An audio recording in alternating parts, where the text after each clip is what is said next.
everything in a house can be fixed. with But money. unfortunately, sometimes people, it depends on how people react. And I've actually told people, I'll tell people something like, you've got a little leak, looks around the bathroom window, and they said, oh, so I got to replace the whole window? And I'm like, when did I didn't say anything like that. You got to talk people off the ledge a lot because we're there to just tell you the facts of what's wrong with the property.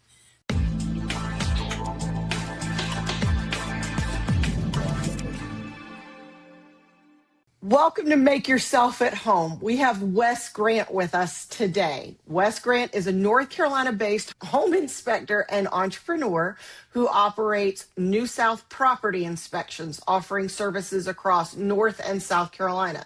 Do you go any farther than that, Wes? For commercial business, I go all over the country if people are willing to pay my plane ticket and all that stuff. Basically, we don't get a lot of takers for that. But you do keep it pretty local to just the Carolinas. Yes. Your company offers residential, and you just said commercial. You do radon testing, builder warranty inspections, air quality testing? Air quality, mold sampling, water, sewer scopes. Okay. Infrared thermography. We do just about everything, D, except for we don't inspect septic tanks. It's a nasty job. I don't want to do it. I don't blame you. That's not something I'd want to get into either. Now, Wes is recognized for his strong technical expertise, his detailed reporting, commitment to client education, and earning trust from real estate professionals, builders, and homeowners. So thank you so much for joining me today. We are with Make Yourself at Home, we are client focused. So we want to make this consumer based, trying to make it a little bit easier for consumers to understand what they're getting into when they buy a home. So not only is it real estate focused, we're looking at design, we're just looking at every aspect, trying to help the consumer because there's so much misinformation out there. Can you walk us through your inspection process? What does that look like, maybe start to finish? It's really multiple ways. Obviously, we start with a realtor most of the time, although we do pick up a lot of business just from SEO operations we pick up a lot of previous clients. I'd say probably 30% of my business comes from previous clients and our internet SEO stuff, Google ads, stuff like that.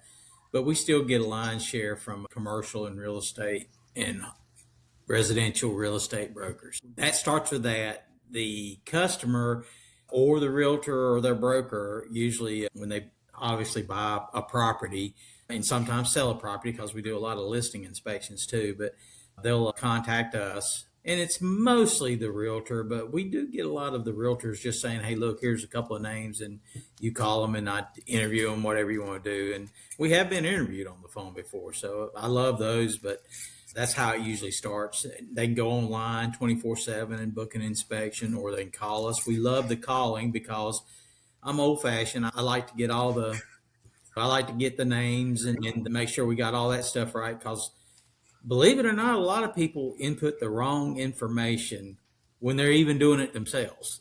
We'll get emails bounced back, wrong email address. Somebody if it's like me, you got fat fingers and you hit the wrong letter and then you don't pick up on it. But yeah, we get a lot of that. But then they schedule it. We've got super key access. Technically, we don't need anybody to be there to let us in. We've got our own access keys that we can get in on. And we do encourage people to come, but I normally tell people don't come to the inspection till you get towards the end, because we might be there 2 hours, we might be there 4 hours. On a commercial inspection, I've been out there 5-6 hours. We had a big, large house up at Lake Norman one time where I took a couple of guys with me. It was 15,000 square feet. It took all day long. But the great thing about it is the realtor went and got us all something to eat and brought it back. We took a little lunch break and then kept on going. So that was great. But and that we asked the customer to come, because you're just going to be bored if you're there the whole time. So we asked them to come last 30 minutes, and then we'll go over any of the pertinent stuff that we found. And then they get the report that same day, and that's commercial and residential. We deliver the report same day. A lot of us deliver it within 15, 20 minutes after being through with the physical inspection. All our software is phone based or iPad based, so we can go in there and we do everything while we're inspecting. That way we have less chance of forgetting things. Back in the old days, you'd go out and do an inspection. I'd set my computer up on the, even before we had really using a lot of computers, you go in there, you take pictures, load the pictures. It would be a whole ordeal. You might not get the report for a day or two after that, but the new software has been fantastic, and for the last several years, we've been able to get it all done while we're there. I rambled a little bit there, so I'm not sure if I answered your question the way I was supposed to, but You did. You did fantastic. Because, yeah, we've actually done an inspection with you. It was nearly 7,000 square feet. And that one took you a full 8 hours. And it was just you at that time. That was several years ago. So yeah, you were my telling knees me. still feel that. Yeah. Yeah, you were in a crawl space. I think that's probably one of the last crawl spaces you did. Yeah. All right. So you told us you use a software program that is phone based. So what other tools or techniques do you use when you do your inspection? No, we got tons of tools. We obviously have infrared cameras. We have drones that we use for. I'm still old fashioned. The best way to inspect a roof is to actually get on the roof and you can get up there and take pictures. You can feel it. You can feel if the roof is sagging anywhere. You can't tell that. A lot of guys, and I'll be honest with you, it's almost kind of a little gimmicky. I know a lot of my fellow inspectors out there, they'll use that as a marketing tool. It's a good marketing tool. People, it's really not the best way to inspect a roof. The best way to inspect a roof is to get on the roof, actually walk the roof. That way you can feel it, you can see it, you can touch it. But in a lot of cases, due to OSHA regulations and things of that, and then just builders, new home builders, they don't want us on their roof. Matter of fact, they make us sign a contract that says we will not get on the roof and we will not open the electrical panel. And I don't like that, but it's their house, so you have to follow their rules. And that's when a drone really comes in handy. Now, a drone also comes in handy on tall fireplaces, because even if you get on a roof, sometimes the fireplace extends up above the roof and you still can't see on top of the roof or on top of the fireplace. And fireplaces, chimneys almost always have problems. There's issues on top of a chimney. The drone helps capture a lot of that stuff. But we have those. We have moisture meters. We have radon detectors that we set up radons for.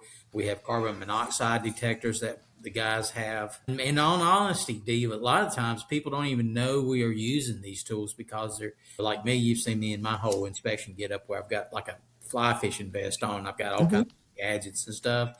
I like that because I can just clip stuff there. And then if I'm in a house that has carbon monoxide, then that detector will go off and it'll warn me of it. And then if I'm up in an attic or around a water heater, a gas water heater, or a gas furnace, then it will be beneficial if there's a carbon monoxide leak or something. So you shared that with us. You also told us, again, that software that you use, that's what you said, how your findings are documented and shared that same day. So you can actually have things back. I know I've gotten reports where y'all have been sitting in the driveway as soon as we were done, because you've gone through and written everything down as you were going through the whole inspection process. Yeah. How do you handle a difficult situation when you discover something massive, something major? It's like everything. Inspection work is tough because it's actually easier with commercial buildings because there's not as much emotions involved with buying a commercial property. They just want to know what the condition of the property is and how much money they're going to have to spend or ask for repairs or something like that. House buying is a whole different animal. It really is. It's people get a lot more emotional in their home purchases as well. I can understand you're making a huge purchase, especially first time buyers. It's the biggest purchase they'll probably ever make in their life. And I understand that they're very nervous about it. If I could say anything to anybody, what we try to do and what I've tried to instruct my guys to do is don't blow things out of proportion, because there's a couple ways you can say something. You can go in there, and it's a great story. I found a hole in the roof one time at an inspection, and it was in the attic area where the furnace was. What had happened was a mama raccoon had found a little hole. It started out as just a little hole, probably a pin size hole. The mama raccoon found it. She felt heat coming out of the attic. It's wintertime. What do you think she's going to do? She dug in and she said, "Hey, this is a great place to unknowingly raise my kids." So she gets in there. She out 6 or 7 puppy rack. I don't even know what you call them. I remember going in there when I inspected and I saw that big hole. And then all of a sudden I hear this. It's almost like a comedy movie where you see this raccoon holds its claws up like that.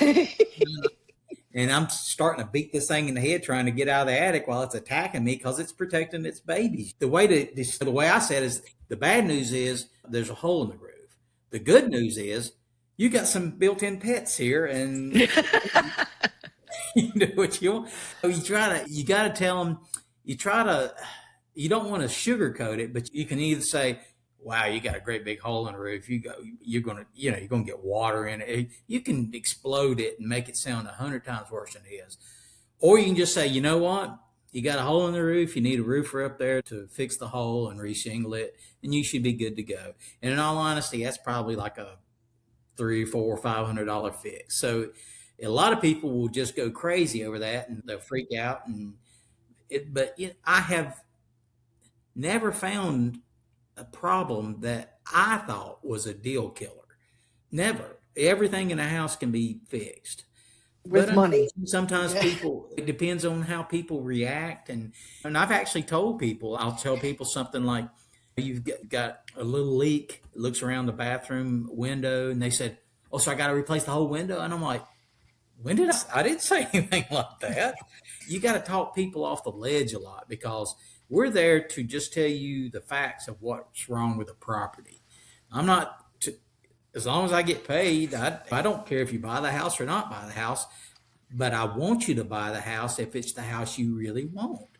And so all I'm there for is to tell you what needs to be done on the house for you to be able to continually enjoy it the way you're hoping to. And with first time home buyers, it's a little bit harder because they get really emotional about it. And so you do have to treat them with kid gloves a little bit and just try to explain to them that it's not the end of the world. And I tell people this, whether it be first time home buyers or some old guy like me that's buying the 10th house he's ever bought, everything can be fixed. And if you're the least bit handy, a lot of times you can do it yourself.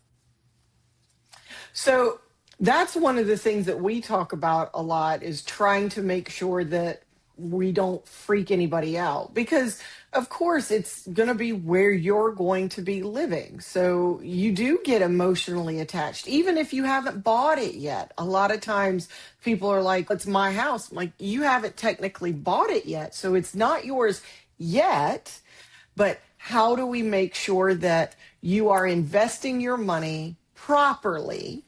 Or how are you investing your money and it not be a waste? So that's one of the reasons that we do inspections is so everybody walks in with knowledge because knowledge is power. So a lot of times when we talk about, and I know most buyers don't understand, but functioning for its intended purpose. So the hole in the roof. Yes, it's a hole in the roof, but the entire roof doesn't have to be replaced for a hole in the roof. And here's our knowledge for today. A baby raccoon is called a kit or a cub. So I learned something new today. Me too. But yeah, we talk a lot about functioning for its intended purpose. So we talked about client emotions and trying to manage how we do buyer emotions because they are buying the most expensive thing they've ever bought. And so a lot of people take emotional ownership of homes before they even becomes their home.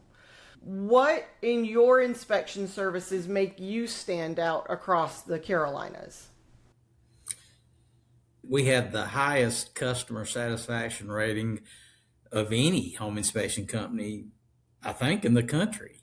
Of course, I haven't checked every single one. Obviously, that'd be impossible. But I know our Google reviews, which I have no control over who says what. Matter of fact, sometimes people will give me a great review.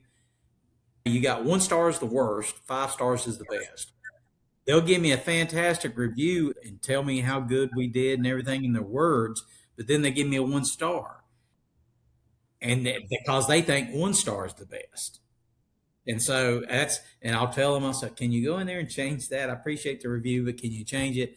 And of course, sometimes they forget to. But even with those people that sometimes mess up on things, we've got a 5 star Google review rating, and as far as I know, we got thousands of reviews. So as far as I know, and I'm sure somebody can probably find somebody else that's got a 5 star. But as far as I know, with as many reviews as we have the highest rating, and I have checked several other inspection companies because I like to see how we're doing. And I read other inspection companies. We do ghost shopping where we'll go on. I'll have Mary Kate, my office manager, go and price shop and stuff like that. Just I forget what you really call it, but I call it ghost shopping, where you just they don't know who you are. You're just comparing what we charge. We are never going to be the highest priced. We're never going to be. I don't want to be the lowest priced.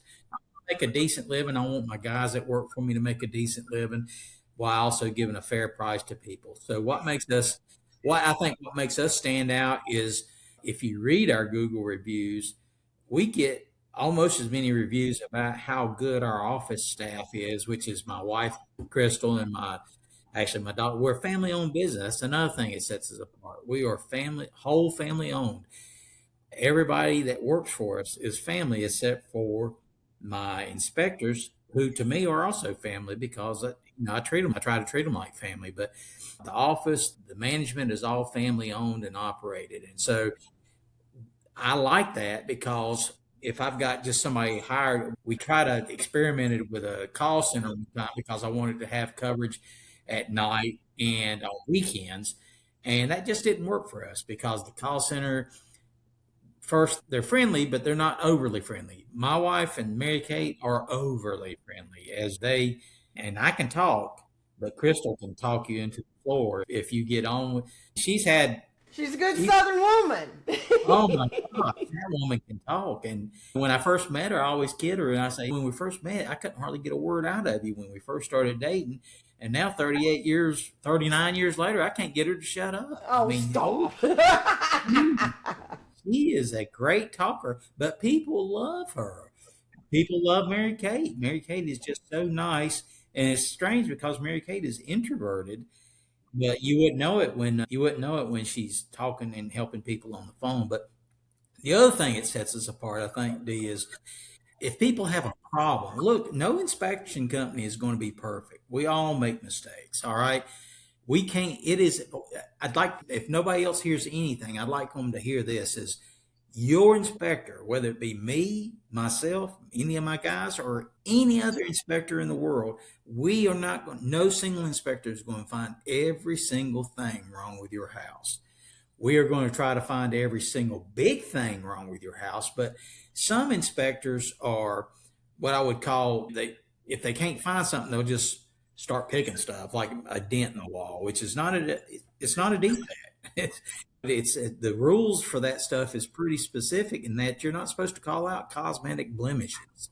You're supposed to call out, as you said a minute ago, is the system or the component operating as it is designed to do.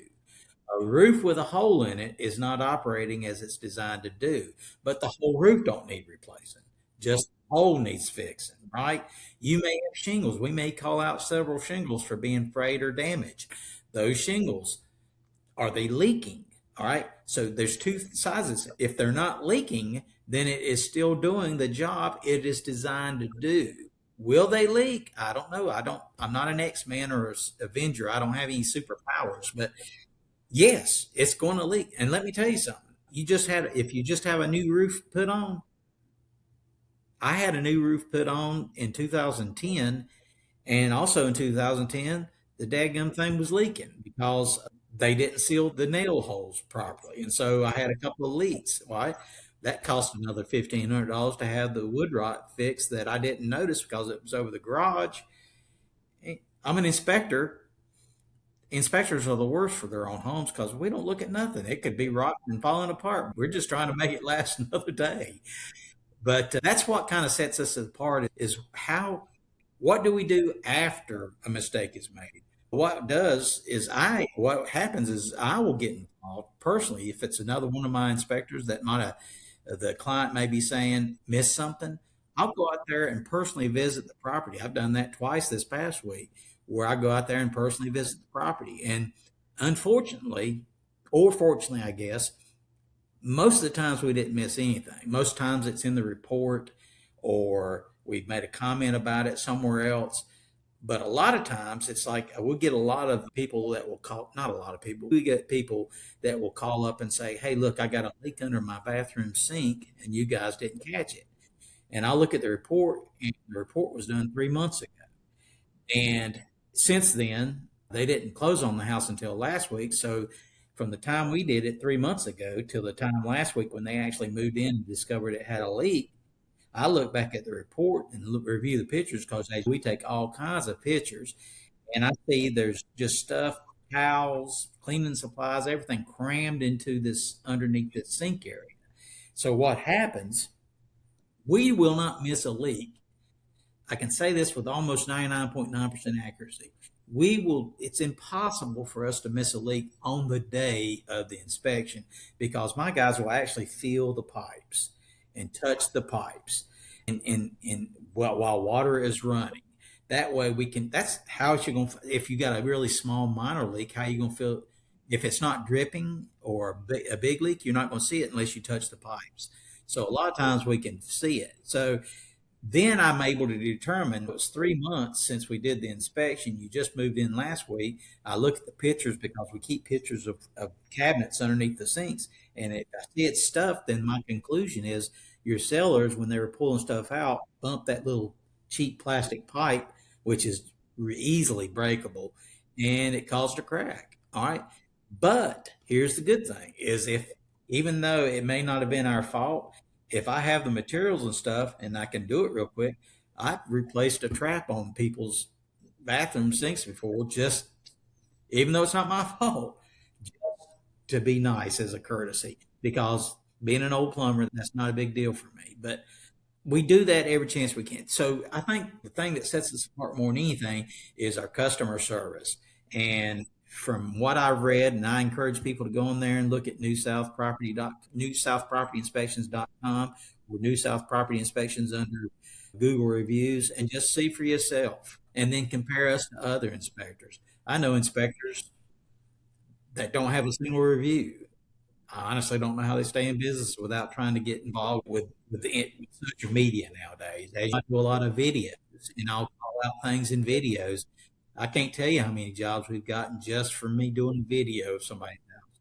I've actually even got groupies. I was in Concord, freaked me out a little bit, but the realtor come up to me. She says, "These people are real big fans of yours." I'm like, I don't even know these people. How can they? Well, they watch all your videos, and I'm like, oh, okay, cool. They want me to take a picture with them. So it's cool. I like it. It's fun. But Should send him those your autograph. I should have done it. But anyway, I should have just signed his head like, here you go, buddy, and just signed it. So But you stand out with your customer service and you stand behind your work, which in this day and age is unusual.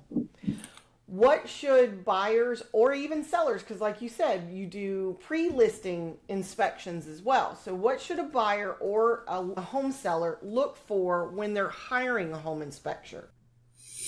oh, you look for first thing I'll just tell you how I do it when I look for somebody because unlike what some people probably think, I don't have a personal relationship with every kind of trade that comes around. So there's one thing I do not like to do. I do not like to pour concrete. I do not like to work on electrical panels because I like living and I don't know enough.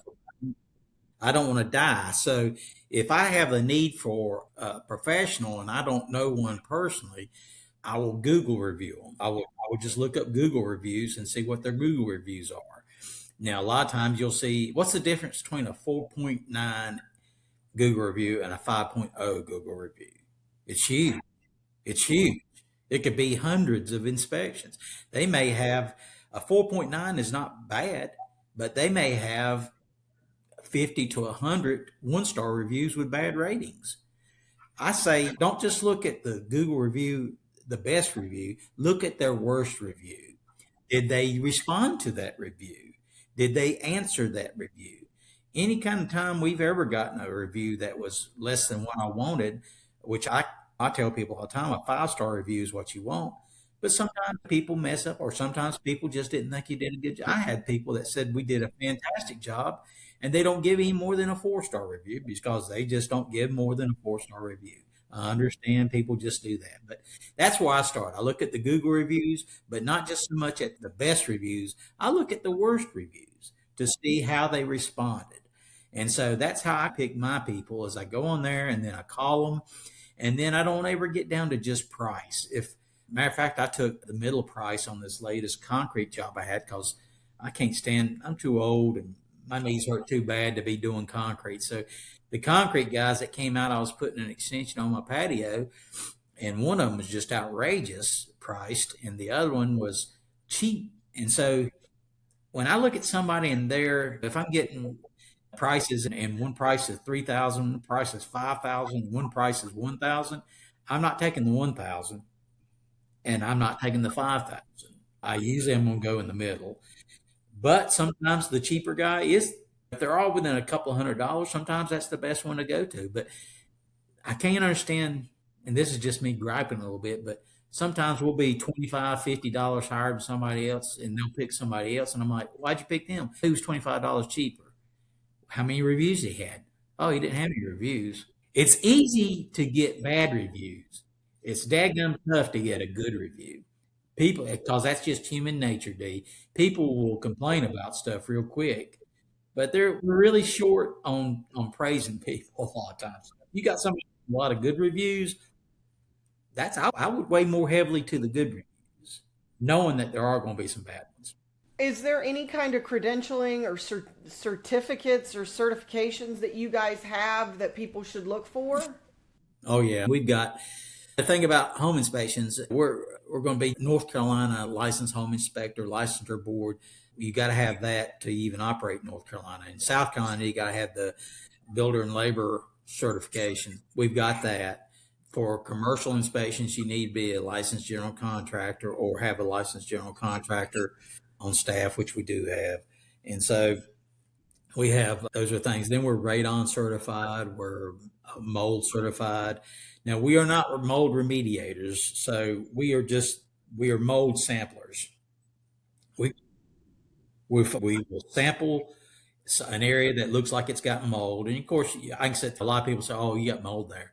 You don't know if it's mold. It could just be dirt. My brother had some problems one time with black stuff behind his laundry room. And I said, well, wipe it off and look at it and then smell it and see if it smells like mold. And he says, I don't know what mold smells like. I said, if you smell it and your nose puckers up, you probably got mold, or a dog pooped on your wall and you didn't know it. So, and he's got so many dogs, it could be that. Who knows? But that's how. Are there any red flags that buyers or sellers should avoid? Red flags as far as picking an inspector? I can tell you, license numbers, that tells you how long a guy's been an inspector. And that's not necessarily a bad thing, but if you got a guy that he's working by himself and his license number starts with a 6, he's a brand new inspector. He is a brand new inspector. He may not have ever even inspected a house. You're maybe the first one he inspects. Doesn't make him a bad guy, and everybody starts somewhere new. But I don't know, me, I want somebody that's at least looked at a few houses to do my inspection for me. That's one of the things. The other thing is does he have a contract, and does the contract spell out what he does look at and what he doesn't look at?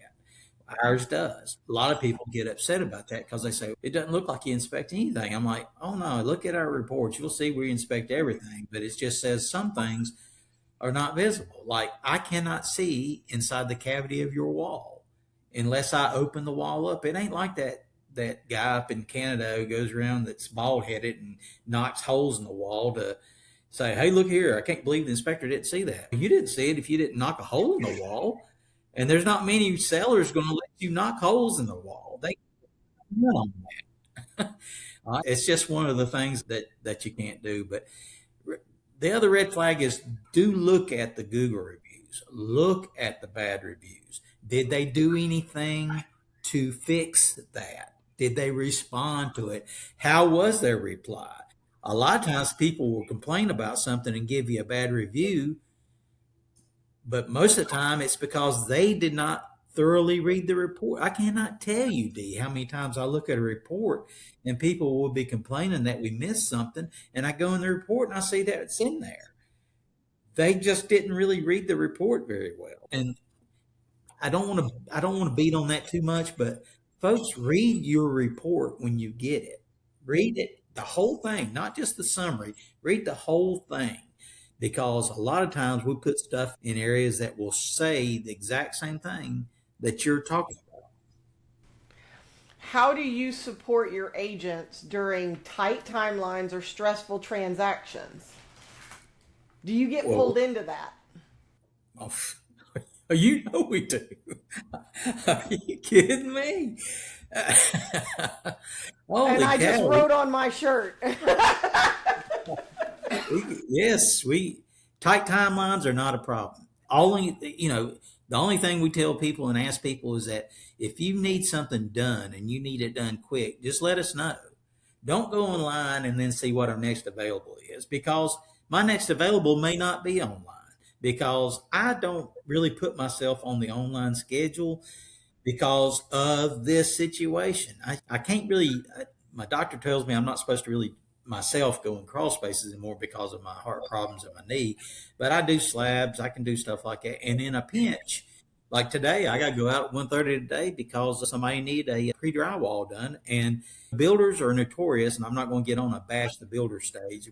Maybe we'll do that another time. But yeah, the builders will tell somebody the day before, hey, it's okay if you want to do that free drywall, but tomorrow is the only time you can do it. They do that on purpose because they don't want you to get the inspection done.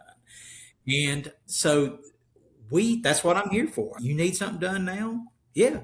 If we can do it. As very few times has there been when somebody needed something done and I couldn't do it. So don't just look at our schedule and say, oh, they don't have anything available. Let me go check somebody else. Call the office or call me. And I can guarantee you, if you're a repeat customer or a realtor that uses us a lot, we're going to get you in. Don't let location scare y'all. If you have something down in Columbia, South Carolina, which is not our normal area, but if you got something down there and you need us to go down there, we'll do it. We may charge a trip fee to go do it. But if you're a realtor that uses us a lot, or if you're some customer that is wanting to buy a beach property down at the Holden Beach, I've done those. We really go overboard trying to help our repeat customers and our realtors that use us a lot. We will go overboard. I rambled a little bit there, so I don't know if I You're answered. good. You're good. Are there any resources that y'all provide to us agents? Oh yeah, I do CE classes. I do lunch and learn classes. You can go. The beauty of our software and our reporting system is when you get a report, the first thing back in the old days, it used to be, well, now I got to get some guy that has a punch list that I can go through and get me a handyman that can go out and look at this inspection report and tell me how much it's going to cost to fix everything. Look, we solved a lot of that because the report system we use, you can go in there and take every defect we listed, or pick and choose the ones you want to list, send it in, you get a free repair request builder. So you can go in line, you can go on this 24 hours after the report's done, you will get a link, support@repairpricer.com, and it will tell you a ballpark range of what the repairs will cost. Now, are they high? Are they low? They're probably, if I had to guess, from what I've seen from most of them, they're going to be a little high. But at least it gives you an idea of what it's the top price could be. That way you have something to go off of. And then if you've got something where we said the HVAC contractor is going to need to look at this, then just get an HVAC contractor to look at our report and say, yeah, it sounds like if you got rust in the condensate, you've got a rust in coil. It's probably going to need a replacement. then you can narrow down a little bit what it is. That's one of the benefits of it. The other is we give our clients a home binder thing that they can track their maintenance, home maintenance issues, gives them recall information, stuff like that. So they get all that stuff. So we do have a support things for realtors and for our clients. I have two questions that of some of the things that you've said that I think that buyers will and sellers may want to know. You said yourself, sometimes if the house is clean as a whistle, and we're only one thing that buyers and sellers need to know is that when you inspect, you're inspecting that day only. You don't know what it's going to do tomorrow, because unfortunately, if I had a crystal ball, I would be sitting on a beach somewhere. When you guys inspect, typically when we get the report back, it says we need you to bring in an HVAC expert or professional. We need you to bring in a roofing professional. We need you to bring in a plumbing professional, electrical professional. Why do y'all pass the buck like that? So buyers understand when they're reading your report, they were like, what did I just pay for? It's not really passing the buck. And actually that's required by North Carolina standards of practice. If you are not, and it's also required by ASHI standards of practice, which is what we have to follow in South Carolina for their inspections. It's required because a lot of people think home inspectors are also licensed electricians, licensed plumbers, licensed general contractors, licensed HVAC contractors. We don't hold a license in every one of those practices. That would be impossible. If you find somebody that has one of those licenses in every single trade, please tell me about them. I want them to come and work for me because that would be great. I was a licensed plumber years and years ago. My dad was a general contractor. We built houses, we plumbed, we did all kinds of stuff. So I know a lot about plumbing and building a house. I just told you earlier, I know just enough about electrical to know I don't want to stick my hand in an electrical panel, but I know enough about it to pull the panel cover off and see if I see issues. Inspections are visual only. We are not allowed to take things apart. In honesty, you can't take the cover off of a furnace unless it is removable by normal maintenance issues. So a lot of people get upset because we didn't take the cover off that shows the coils or something. Those are screwed in, and usually if it's a gas furnace, there's a flue coming out that you have to actually take the flue off. We can't do that. We're not allowed to do that. It's against the standards of practice. So the reason that is said that way is because with a plumbing issue, if I do an inspection and I see there's a plumbing issue, I can call that out. I don't have to say, have a licensed plumber come back and look at this and give you. The only reason I would say that is I can tell you what I think the problem is. The problem with that is there may be other issues that are not manifesting themselves. You move into a house, and this has happened before where we've called out slow draining of a drain line. There's literally a dozen things that could be wrong with that.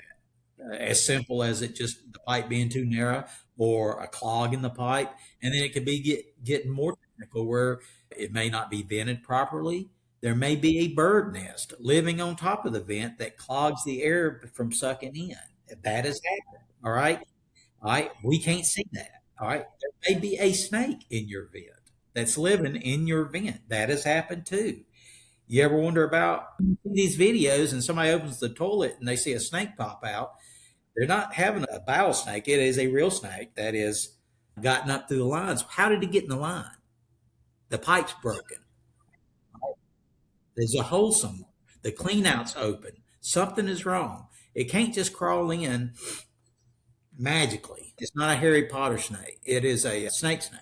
But a lot of those issues manifest themselves, and you have to have the reason we say have further evaluated and repaired by a licensed plumber is then that plumber can come out, find the exact issue with it, and then repair it.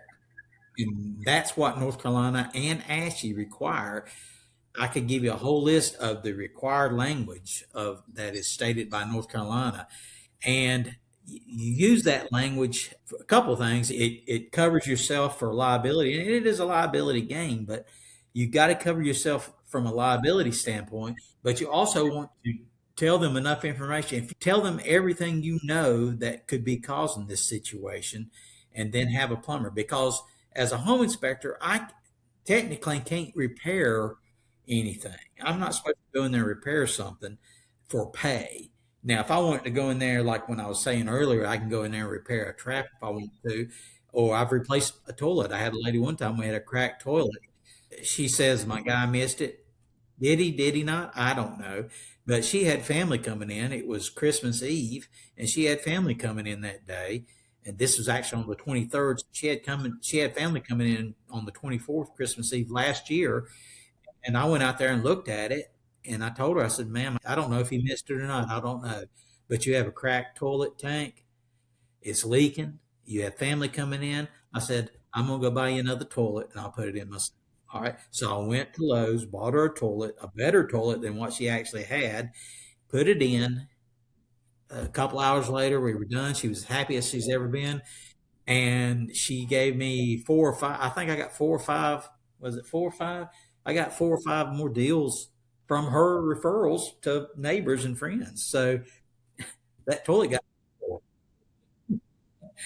But would I do that on everything? No. Sometimes people have crazy requests, and you can't help crazy people. But if they're realistic and they're not trying to scam me or something, I bend over backward to try to help them any way I can. But that's why we recommend other professionals, because I'm not an electrician. I can see there's something wrong with the electrical panel, but I can't go in there and fix it. So you need an electrician to come in there and tell you exactly, because the thing I say it might be broken, that might just be one thing. Once he pulls that stuff off and starts looking at it, it's kind of like the Titanic. I tell people this all the time in inspections. All I'm seeing is the tip of the iceberg. How much of an iceberg sticks out of the water? 10%. 90% of the iceberg is underwater. You may have 90% of the problem that you can't even see. So I'm going to show my age here, and I'm wanting, especially since we've talked about mold a couple times, and we probably need to do this on another one, but when I grew up, my daddy would tell me, "Oh, there's mildew all over this." What's the difference between mildew and mold? Nothing. It's the same thing. Mildew is just called it's a mold. Mildew is a mold, but it's typically not a wood destroying mold. Anytime you're in a wet environment, like a bathroom or a kitchen or condensation line on an HVAC system in the attic, they will form mildew on them because that's where mildew likes to go. It's wet. You open your shower door. This is gross, but sometimes I go in a house and inspect it, and I'm like, you can tell these people have never, ever in their 10 years of living there cleaned that shower. And it's really nasty. But it's mostly mildew, and most of the time you can go in there with, this is showing my age, but we used to go in there with just Ajax, spray it all over the place, and then all of a sudden it looks good as new. So Comet, Ajax, all of it's the same. But mildew is not going to hurt you. Mold can hurt you if you got asthma or breathing problems, especially if it's a airborne pathogen. That's why I tell people all the time, if the house smells musty, it ain't the way it's supposed to be. House is not supposed to smell musty. But a house with a crawl space, and that tells you if it's musty, then there is water getting in there somehow, some way, which all crawl spaces will get water. There's no waterproof crawl space. Even when they encapsulate it, water is still going in there. It's just going under the encapsulation and then going to a drain system, which is how it's supposed to work.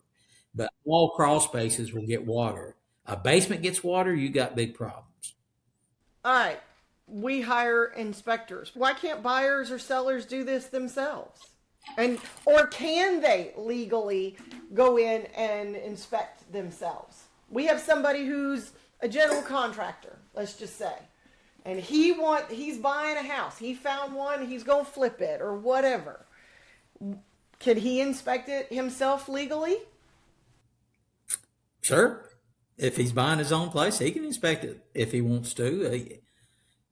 The worst inspector I ever had, and I won't say his name, but the worst inspector I ever had was a builder, a licensed general contractor and builder. He was terrible. He lasted maybe a month with me. He builders. Let me say this politically correct because I don't have a filter. Builders think they know everything, but they don't. They know how to schedule a house to be built. They know when to bring the drywallers in. They know when to bring the plumber in. They know when to bring the HVAC guy in. They do not know how to look for defects. Guess what? They will say every time, they say this all the time. It's the code enforcement officer came out and passed everything. You should be good. The code enforcement officers do not look for what we are looking for. They are looking that something was built to code. All right? But how many houses have I inspected for you where I find broken trusses? And that's a problem. That on a brand new house, and then the people say, why didn't the code enforcement officer see that? Well, first, he wasn't even looking for it.